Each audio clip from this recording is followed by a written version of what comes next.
Hello class and welcome to week 4 of Art 101. Today we'll be doing the recap class in case you missed this week's lesson. And today I will not be having any special guests with me. This is going to be a quick video. This is probably one of the most difficult concepts of art to understand. So I'm just going to be making it very quick, very simple. But if you have any questions, feel free to DM me on Discord or message into the student chat.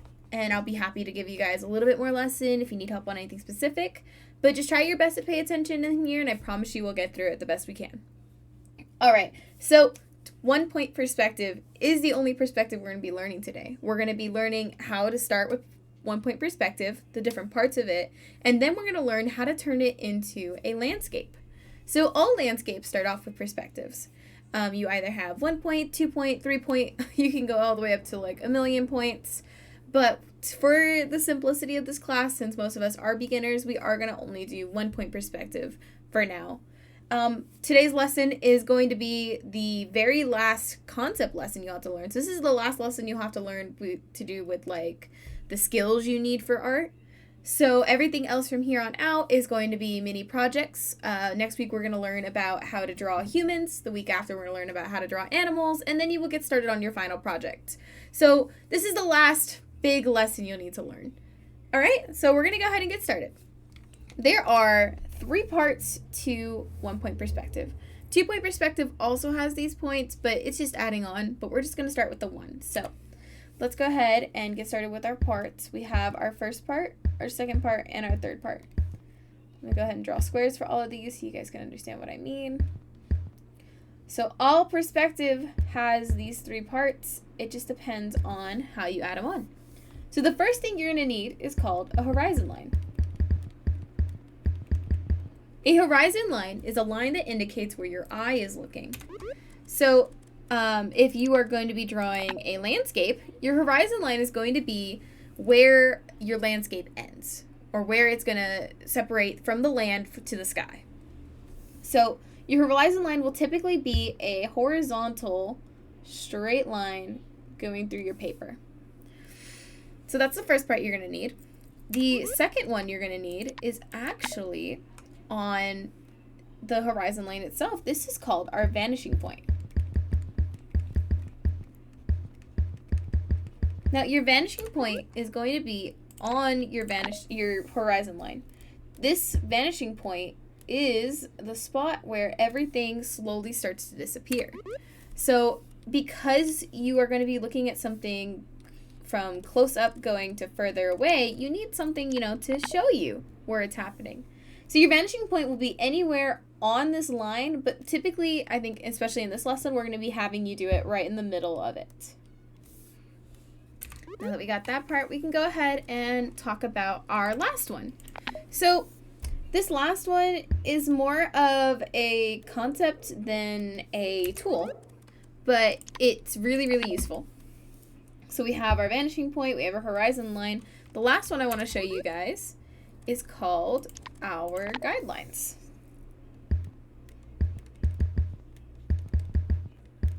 So if you know what a line is, it is a straight point.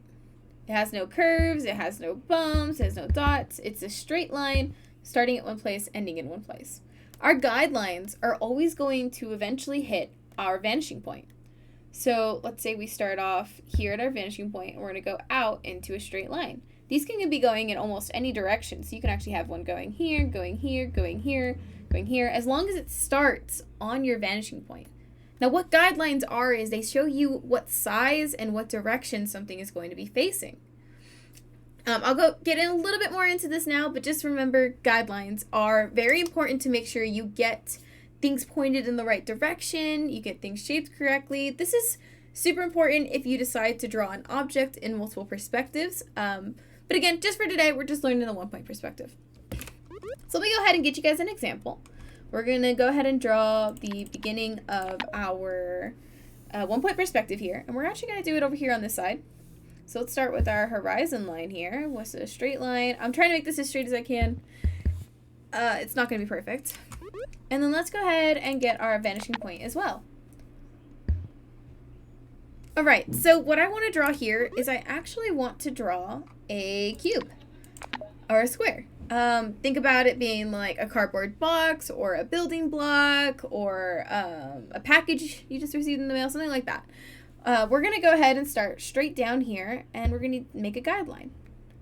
This guideline is going to tell me where I'm going to be starting my art. So let's go ahead and we're going to use black, and then from this guideline we can decide where our drawing starts. So our first side of our block is going to be right here. Now what we're going to do is we're going to go ahead and draw a cube or a square as easy as we can. Perfect. So now that we got that, let's go ahead and start making some more guidelines. So from this point right here, we can see there's a straight, I'm going to try to make this straight again. There's a straight line pointing out. You can actually do this with all of these points. I did make a little oopsie by putting it here, but that is totally okay. Don't stress it. My bad. But now we have the starting of what our cube will be. So we can go ahead and go back to our black. We can see that a cube will have pretty much equal sides. So if I go ahead and start taking a look at this, I can see that our cube will extend out a little bit. It will then take this side and then take a straight line going this way. Now we actually have a cube in perspective. If you want to make it a little bit more 3D, you can go ahead and add the lines that wouldn't be seen. Kind of like this. Now it looks like a 3D cube. I'm going to go ahead and show this one more time with the different colors so that way we can get a little bit more idea of it. Let's go ahead and just start with a random cube somewhere on our drawing. I'm actually going to do this in a darker color. So if you are watching this from home and want to try this out, follow along with me. We're just going to go ahead anywhere you want, any size you want, go ahead and draw a cube. Perfect. Now what I want you to do is take a little bit of a lighter gray and draw a dot on each of the corners of this cube. All right, now we're going to go ahead and take our lightest gray and we're going to draw lines from our vanishing point to each of these. And again, these aren't perfect because we are doing this on VR, so please do not feel like you're doing it wrong if it's not a super straight line. But just know, it's exactly how it's supposed to be. So now that we have our guidelines, we can go ahead and draw our cube in. So just follow these lines and draw each of these sides in. Just estimate on it. It doesn't need to be perfect. Now, the part that I need to explain is with 1 point perspective, you have 3 types of lines. You're going to have lines that go vertically, you're going to have lines that go horizontally, or you're going to have lines that point to the perspective, to the vanishing point. You will not have any other lines. So if you need something that goes straight to the horizon, it has to look horizontal. If you have something that goes straight up and down, it's got to be horizontal. So here I'm going to go ahead and draw a vertical line, a horizontal line, and then I'm drawing a vertical line. That's how you finish off your cube. So with that being said, this is how we do 1 point perspective. Again, I understand it's pretty tricky. I'm going to go ahead and do just one more, just so that way we can make sure we have everything. So start off with your cube anywhere you want. I'm actually going to do it above the horizon line. So as you can see, because we did these below the horizon line, we're seeing the top of each figure. But let's see what happens if we draw it above the horizon line. So like we did before, take a slightly lighter gray, draw a circle on each of these ends.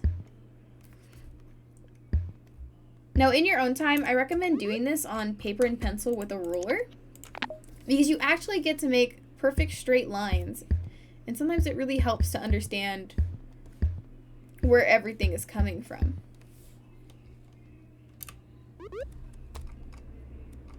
All right, there we go. I got this. Let me go ahead and draw on my square one more time because I did draw over it a little bit.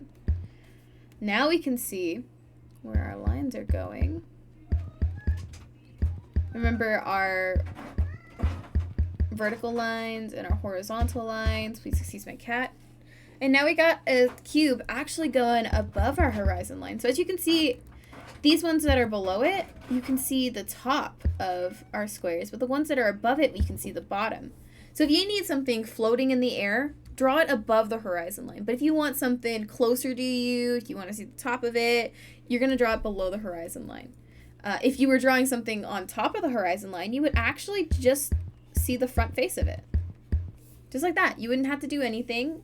You could try with the horizon lines, but you're always just going to get a square. Okay. I understand this might be a little confusing. Again, feel free to go back through the video, try to watch it again. There's plenty of YouTube resources that'll teach you exactly how to do perspective in multiple points, if that's what you want as well. But for this class, we're just going to try to get you guys with 1 point perspective. All right, let me go ahead and explain our mini project here. This mini project we did in class, and we attempted to get you guys to finish it before the end of class, but we understand this is a big concept and such. So try to get it done on your own time if you can. It is not required, but it is perfect practice. And if you do finish it, feel free to show us, because that'll definitely give us a little bit more to help you with. If we see that you have issues struggling in certain areas, we can definitely help you out a little more with it. So let's go ahead and talk about our project. Our project was to use 1 point perspective to create a landscape. So let's go ahead and give you a simple example. You're always welcome to make this a little bit more crazy if you'd like. We're going to just start with our 1 point perspective. And then I want you guys to imagine there's like a square here. I'll actually draw it in just a second. And just act like there's a big piece of paper or a canvas here that you're drawing on. Oh, wait, hold up. I'm so sorry. Let me go ahead and move to one of these, and I'll go ahead and show you guys through here. So take out your own canvas, and you're going to draw your 1 point perspective on here. You get to decide where your vanishing line is going to be, where your horizon line is. Totally up to you. But I'm going to recommend starting it a little bit about a quarter from the top. Draw in your horizon line, your vanishing point, which again, I suggest being in the middle, but totally up to your discretion. You want to go crazy? Have fun with it. See what you can do. And then we're going to go ahead and figure out our landscape here. I recommend 100% to start off with maybe like a hill and some mountains with a road. So we're actually going to be using 2 guidelines to represent our road. This is our end of the road, where this is the start of our road. So we can go ahead and draw tiny little lines here that slowly get bigger that represent a road. So anything that's closer here to your vanishing point will be smaller than it is when it's getting further away. So keep that in mind. We can then use the idea of the cubes we actually drew and start drawing in some trees. You can make a little box and then turn it into a tree. Do the same over here. And just remember that things get smaller as you get further away, so you're going to want to keep drawing them smaller and smaller. Now on our horizon line, we can actually draw some mountains. So use this as like a guideline. Remember, this is where the earth stops and the sky begins. So from here you can draw in some nice mountains. Excuse my mountains. Maybe you can draw a sun in the corner. There's so many things you can add here. You can add buildings.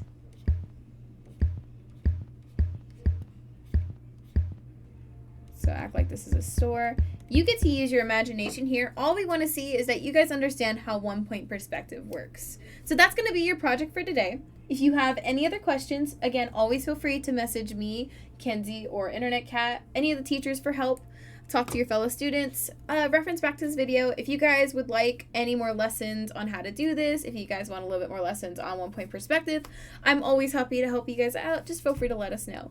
Besides that, make sure to always remember to view the world in color and stay creative and have fun drawing. Bye, guys!